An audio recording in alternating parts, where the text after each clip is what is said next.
আরে আজকালকার বাচ্চারা পড়াশোনাই করতে চায় না। अच्छा। আর আমাদের বাপ দাদার আমলে সে নদী পাহাড় জঙ্গল পার হয়ে হয়ে পড়াশোনা করেছে তারা। হ্যাঁ ভাই, ঠিক বলেছিস। আমার দাদা তো যখন আকাশে বিদ্যুৎ চমকাইতো ওই আলোতেই 2-3 চ্যাপ্টার পড়ে ফেলতো। ভাই আমার দাদা তো রাতে যে বিড়ালের চোখ জ্বলতো ওই আলোতে পড়ালেখা করতো।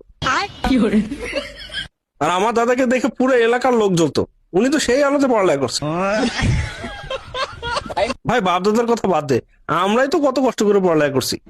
হ্যাঁ ভাই, আমি তো ঘড়ির লাইট দিয়ে পড়ালেখা করছি। আর ভাই আমি পাথর ঘষা দিলে যে ঝিলিক বেরোতো সেই আলোতে পড়ালেখা করছি। আর ভাই আমি তো কটা জোনাকি পোকা ধরে নিয়ে সেই রুমে ছেড়ে দিতাম, সেই আলোতে পড়ালেখা করতাম।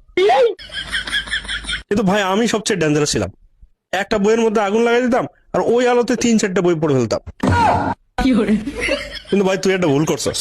কি? আচ্ছা তোর আর তোর বাপ দাদার পড়াশোনার যখন এতই শখ ছিল তা মোমবাতি কিনে নিত।